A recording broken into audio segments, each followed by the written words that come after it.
Ahoj Rado Reality. Vítajte na mojej novej ponuke. Poďte sa pozrieť dnu.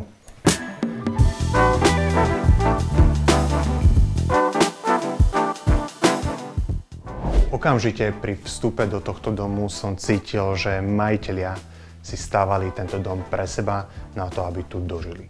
A je to cítiť z kvality použitých materiálov a naozaj z niektorých luxusných prvkov, ktoré nenájdete na žiadnej inej nehnuteľnosti.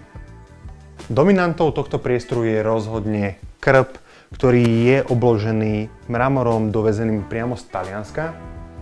Zároveň tu máme nábytok vyrobený z dreveného masívu od miestneho stolára. Miestnosť na mňa pôsobí veľmi svetlo, jednak vďaka oknám a množstvu okien, ale aj vďaka týmto kryštálovým lustrom, ktoré nielen dodávajú svetlo, ale dodávajú aj pocit luxusu.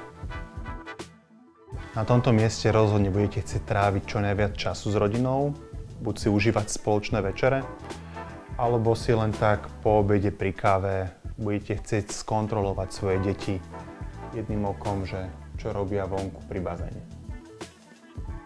Kuchynská linka je v príjemnej slonovinovej patine, pripomínajúca provensalský štýl. Opäť očividne použité kvalitné materiály, tentokrát kuchynská doska bola vyrobená z červenej žuly. No a máme tu aj okrasné stolárske prvky, podobne ako boli použité aj v obývacej časti.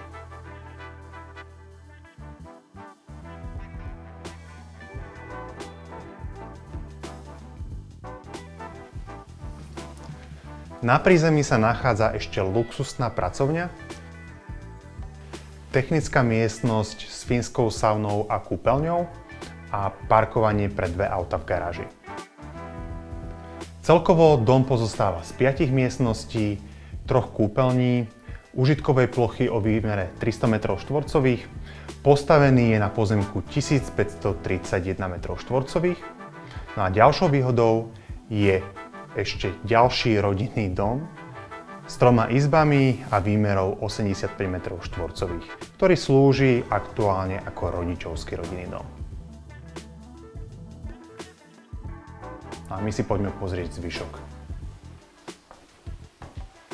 Pri prechode schodiskom míňame takúto galériu obrazov, naozaj tie obrazy sú rôznorodé a mne sa najviac osobne páči tento obraz s čajkami, ktoré sú na mori a zrejme ich niečo vyrušilo a húfne odlietajú.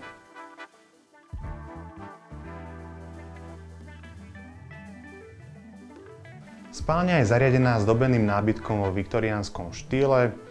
Posteľ na prvý pohľad pôsobí naozaj nadrozmerne a masívne. No a samozrejmosťou je privátna kúpeľňa so samostatne stojacou vaňou a sprchovým kútom.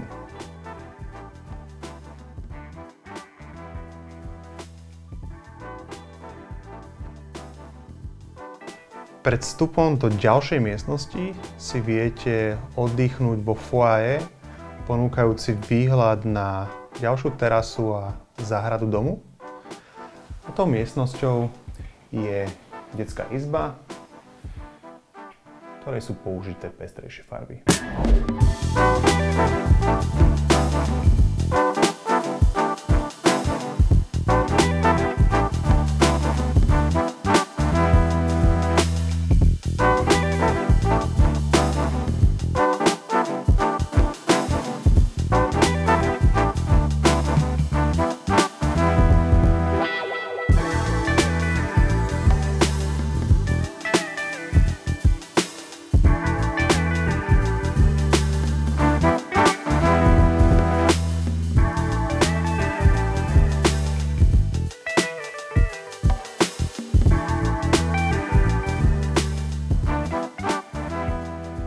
Ak vás táto ponuka zaujala, tak mi zavolajte. Moje meno je Rado Pavlík a som z Rado Reality.